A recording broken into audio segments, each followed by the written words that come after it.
সমৰিয়াৰ জাউকাটা দিয়াতে ভূমি বিবাদক কেন্দ্ৰ কৰি কুৰুক্ষেত্ৰ সদৃশ পৰিস্থিতি আৰক্ষীৰ উপস্থিতিত লাটমণ্ডল তথা কানানগুৰ কাৰ্যত বাধা আৰু শাৰীৰিকভাৱে অপদস্থৰ অভিযোগ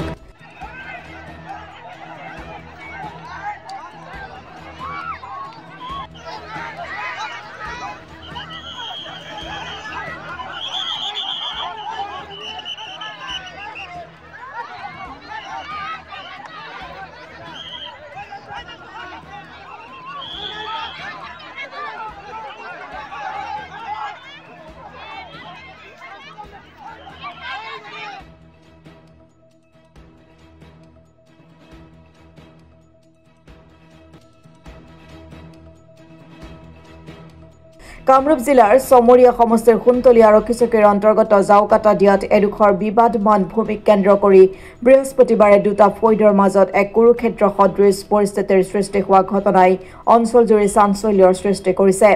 জানিব পৰা মতে সমৰিয়া সমষ্টিৰ তথা সমৰিয়া ৰাজহ চক্ৰ কাৰ্যালয়ৰ এলেকাধীন জাউকাটা দিয়া গাঁৱৰ 937 নং দাগৰ 9 বিঘা 2 কঠা 12 লেচা ভূমিক কেন্দ্ৰ কৰি সমেজউদ্দিন আৰু আব্দুল কাদেৰৰ পক্ষৰ মাজত দীৰ্ঘদিন ধৰি এক বিবাদ চলি আছিল।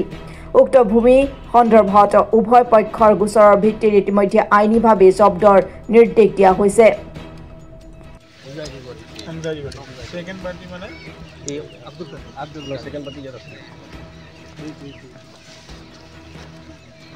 এইটো অৰ্ডাৰটো লিখি দিছে সেকেন্ড পাৰ্টি দিব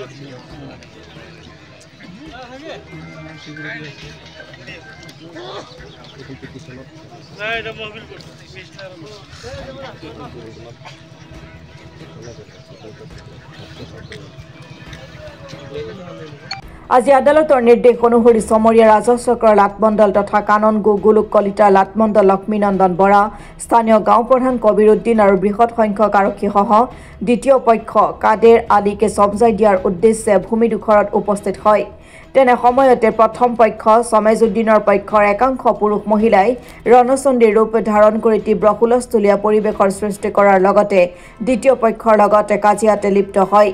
ইমানতে ক্ষান্ত নাথাকি আৰক্ষীৰ উপস্থিতিত লাটমণ্ডল তথা কাননগুৰ কাৰ্যত বাধা আৰোপ কৰি শাৰীৰিকভাৱে অপদস্থও কৰা বিষয়টোৱে এক প্ৰতিক্ৰিয়াৰ সৃষ্টি কৰিছে। ফলত পৰিস্থিতি আৰু অধিক ভয়ংকৰ হোৱাৰ আশংকাত লাটমণ্ডল তথা কাননগু গোলোক কলিতা আৰু লাটমণ্ডল লক্ষ্মীনন্দন বৰা উভতি যাবলৈ বাধ্য হয়। উক্ত কাজিয়াত উভয় পক্ষৰ কেইবাজনো লোক কম বেছি পৰিমাণে আঘাতপ্ৰাপ্ত হয়। বিষয়টো হ'ল আমাৰ দেউতাকহঁত তেওঁলোক 4 ভাই ককাই আছিলে। ইয়াৰে আমাৰ বৰদেউতা যিজন আছিলে নছিমুদ্দিন আকন, তেওঁৰ নামত 9 বিঘা 2 কঠা 12 লেচা জমি আছিলে। কিন্তু সেই মাটিখিনি আছিলে আমাৰ দুটা সৰু খুৰাৰ, চোৰাবালি আৰু দিলৱাৰ আকন। এতিয়া চোৰাবালি আকন্দই তেওঁ আগতে মাটিখিনি বিক্ৰী কৰিছে, তেওঁৰ অংশৰ মাটিখিনি, আৰু দিলৱাৰৰ অংশৰ মাটিখিনি আছে, আৰু তেওঁ আৰু চোৰাবৰ পৰা আৰু 1.5 বিঘা মাটিখিনি লৈছে। ইয়াৰ 6.5 বিঘা মাটি হ'ল দিলৱাৰৰ, আৰু 3 বিঘা মাটিয়ে মোৰ দেউতাৰ ওচৰত কুৰবান আলী আকন্দ, মোৰ দেউতাৰ নাম আছিলে, মোৰ দেউতাৰ ওচৰত চোৰাবালিয়ে বিক্ৰী কৰে। আৰু সেইমতে আমি পূৰ্বৰ পৰাই আমি খাই আছোঁ, মাটি মিলামিছাৰ মাজত খাই আছোঁ। তেওঁলোকে 2001 চনত এটা কেছ কৰিলে চিভিল কোৰ্টত, টাইটল শ্বুট কেছ কৰিলে। 2004 চনত কেছটো শেষ হ'ল। তেওঁলোকৰ কোনো এভিডেন্স কোৰ্টত দিব নোৱাৰিলে, আৰু মাটিখিনি আমাৰ পজিশ্যনত থাকিলে, আমি সেই হিচাপতে খাই আছোঁ। এতিয়া আমি মিলাপ্ৰীতি খাই আছোঁ, কিন্তু নছিমুদ্দিন আকন্দৰ ডাঙৰ ল'ৰা হ'ল আপোনাৰ সেই আজগৰ আলী।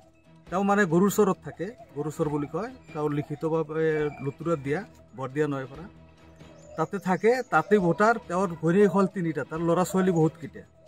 সেই মানুহখিনি চৰৰ পৰা 2022 চনত আহে ইয়াত আহি তাৰ আৰু নিজা ভাই ককাই আৰু 6জন থাকে, জাফৰ আলী, এনেকেই 6জন থাকে। তেওঁলোকক লগত লৈ, চোৰাবালিক লগত লৈ আমাৰ এই মাটিখিনি বেদখলৰ এটা চেষ্টা চলে।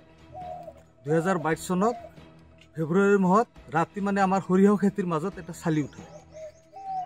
তাৰপিছত আমি লগে লগে আৰক্ষী বিষয়াক জনাওঁ, আৰু কাম কাজ বন্ধ ৰাখে। তেনেকৈ মাটিটোত মানে এটা মাৰপিটো কৰে, তেওঁলোকে মোকো মাৰিছিল। ৰিচেণ্টলি যোৱা ৰাতি এই খবৰটো পাই যিটো ৰাস্তাইদি আমি মাটিত নামিব লাগিব, সেই তাতে এটা ঘৰ বনাই এটা চালি বনাইছে। বেৰা চেৰা দিয়া নাই, কিন্তু মাটি কাটি মাটি খান্দি, সেই জব্দ মাটি খান্দি চালি বনাইছে। আইনৰ বিৰুদ্ধে গৈ মাটি এটাচ থোৱা মাটিত তেওঁলোকে খান্দি ঘৰ বনাইছে। আৰু সেই বিষয়ে আমি আৰক্ষী বিষয়া বা চক্ৰ বিষয়া মহোদয়ক এপ্লিকেশ্যন দিছোঁ, আৰু এইটোৱে ঘটনা। এতিয়া কি আহ্বান জনাব? এতিয়া মই আইনৰ আশ্ৰয় বিচাৰিছোঁ, কাৰণ তেওঁলোক ভেৰি ক্ৰুৱেল মেন। তেওঁলোক বহুতে মানে একেবাৰে বেয়া মানুহ, আইন কানুন নামনা মানুহ। আৰু কোনোদিনে তেওঁলোকৰ ওপৰত 3-4টাকৈ কেছ থাকে, চৰতো তেওঁলোকে মাৰপিট কৰি থাকে সদায় মানুহৰ লগত। কিন্তু এতিয়া আমি আইনৰ মাজতে আছোঁ, আমি আইনৰ ওচৰতে গৈ আছোঁ। এতিয়া আমি আমাৰ ৰাজস্ব বিষয়া মহোদয়লৈ অনুৰোধ জনাম, আৰু আমাৰ কামৰূপ জিলা উপায়ুক্ত মহোদয়লৈ আমাৰ বিনম্ৰ অনুৰোধ থাকিব। আজিৰ যিটো ঘটনা, যিটো কাৰুকাৰ্য হৈ গ'ল আৰক্ষী বিষয়াসকলৰ সন্মুখতে, SKৰ সন্মুখতে, গতিকে এই বিষয়ৰ ওপৰত যাতে উচিত তদন্ত কৰি উচিত ব্যৱস্থা লয়।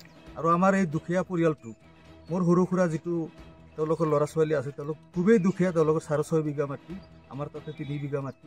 গতিকে এই দুখীয়া মানুহখিনিক যাতে আইনী সাহায্য প্ৰদান কৰে, তাৰ বাবে মই আইনৰ ওচৰত সহায় কৰোঁ। তাৰমানে আমাৰ এটা ভূমি বিবাদক কেন্দ্ৰ কৰি আহিছিলে। আমাৰ ভূমি 937 নম্বৰ দাগৰ 9 বিঘা 2 কাঠা 12 লেচা জমি, সেইটো আমাৰ মাটিখিনি আমি আগৰ পৰাই খাই আছোঁ। কিন্তু মাজতে তেওঁলোকে এটা বিবাদ লগাই মাটিটো কেছ লগাই মাটিটো জব্দ হয়। জব্দ হোৱাত 2022 চনতো খুলি দিয়ে মাটিটো কোৰ্টৰ পৰা, আৰু আমাক হেণ্ড অভাৰ কৰিবলৈ দিয়ে, অৰ্ডাৰ দিয়ে। তেওঁলোকে সেইটো অৰ্ডাৰক চেলেঞ্জ কৰি হাইকোৰ্টত এটা কেছ পিটিশ্যন দিয়ে। আকৌ হাইকোৰ্টে ঠিক ছেম অৰ্ডাৰটো, আগৰ যিটো চিভিল কোৰ্টৰ অৰ্ডাৰ আৰু আগৰ যিটো কোৰ্টৰ অৰ্ডাৰ আছিলে, মেজিষ্ট্ৰেটৰ অৰ্ডাৰ, সেইখিনি মিলাই আকৌ এটা অৰ্ডাৰ দিয়ে, আমাৰ পজিশ্যনতে মাটিখিনি দিয়ে। ঠিক তেনেকেই আজি কোৰ্টে আৰু এটা অৰ্ডাৰ দিয়ে যে মাটিখিনি এক্সিকিউট কৰি আমাক বুজাই দিব লাগে, আৰু আমাক সমজাই দিয়াৰ কাৰণে আমাৰ চমৰীয়া ৰাজহ চক্ৰ বিষয়াৰ নিৰ্দেশ মৰ্মে SK মহোদয়, লাট মণ্ডল মহোদয় আৰু চমৰীয়া আৰক্ষী বিষয়া, বকো আৰক্ষী বিষয়া, তেওঁলোকে আমাৰ ইয়াত উপস্থিত হয়। তেওঁলোকে আহি আমাৰ মাটিখিনি সমজাই দিয়ে। কিন্তু সোমেশ নামৰ যিটো আমাৰ অপজিট পাৰ্টি, তেওঁলোকৰ মহিলাসকলক লৈ আমাৰ ওপৰত আক্ৰমণ কৰে। আমাৰ ইতিমধ্যে আমাৰ SK সাহেবক আক্ৰমণ কৰে, সেইখিনিও আপোনালোকৰ কেমেৰাত পিছে বন্দী আছে। সুলেমান আলী তেওঁলোকে আক্ৰমণ কৰে, আৰু লিয়াকত আলী আৰু কেইবাজনক তেওঁলোকে আক্ৰমণ কৰে। কিন্তু পুলিচে আমাক মাটিখিনি সমজাই দিয়ে, আমাক খেতিত যাবলৈ অনুমতি দিয়ে, আৰু চবৰে আগতে তেওঁলোকে কৈ দিয়ে যে এই মাটিখিনি আজিৰ পৰা এই ছেকেণ্ড পাৰ্টি, অৰ্থাৎ মোৰ নাম আব্দুল কাদেৰ, আমাক দি দিয়ে, আৰু আমাক সেইখিনি খেতি বাতি কৰিবলৈ খাবলৈ দিয়ে। Bureau' report, Assam today.